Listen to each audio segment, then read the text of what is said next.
Bazidoolo bangi abaabye ennyimbe bane bwe tutuukawo ne tukyerewawokko mutusonyiwe kubanga bino byonna tebiina mugaso wano nga tewategeerekese. Oli ajja kusiiba asiwuuke abeerowooze tebamuyiiridde vvu agwe ne ku kkubo nga yasiibye. Naye nga ulaika alladhina laysa lahum fil akhirati illa an-nar, ngeri Allah tewali kimulinza okujjako muki, teri kimulinza okujjako muliro. Lwaki asiwuse bwatyo ate kamane paasi kalimu obwoya bw'ejjanzi koyamenyekedde bwereere kasenda baguzi alimu haja tije bale somu tulwa tusiiba ekibbo kiri awo akeera kumacha n'akitabula mbwati kasenda baguzi kirimu emmwanyi awo bakubyeko olufuna ekidduka n'asooka n'akitwalewo omusamize asooka akiwonge nefaanako bwe bityo tebakubyeko mu bayahe mu baswaba mu bajjama tebakubyeko.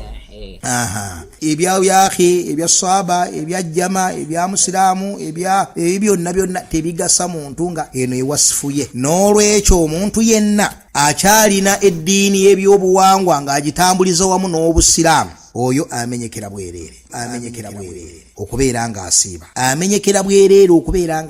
Fadilatu Shaykh Dr. Adam Senjala hafidhahullah yagamba nti Nebw'alya emisala tetumunyiigira akwate ekikajja agende ng'agira omusiraamu yenna amugira gati lwaki ozine mugambe nze ndi Zidoolo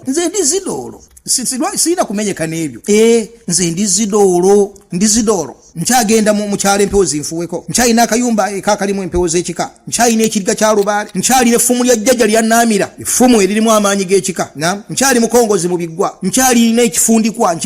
nkyalina ebintu byenkuuma mundeke neeriire oyo tetumuyinaako mutawaana atategeera busiraamu yanyiiga ng'akulabye okolaki ng'akulabye olya mu kisiibo wabula ate alimu omuntu yenna ayinamu ku kairimu k'eddiini awulira bubi okubeera ng'omanyikiddwa nti olina essabo ate nga naawe osiiwuukiridde mbu wasiibye awulira ebyokukubako eriiso nga bwoti bw'ofaanana awulira obi ng'akulaba ovuga akagaali ogenda mu jjuma ng'olina essabo ng'olina ebigali ng'olina ebiki awulira ebyokulaba ng'ofaanana bwotyo awulira ebyokulaba mu kisaawe kya Idi alabo ina kubeera eri mu bakabona jjumba mukuba ensaasi mubuukabuuka ne lubaale tayagala kulaba eno mubaki mu basiraamu wahakadha. N'olwekyo asooka okufuluma wano ye Zidoolo yeeno eyeeyita omusiraamu bagenda ne zanzawo negira ne bagula eddala enkofiira bayina ebiguumaazaawo baba neeguuni nti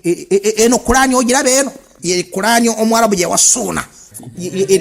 eno makhtut bagiwandiisa mukono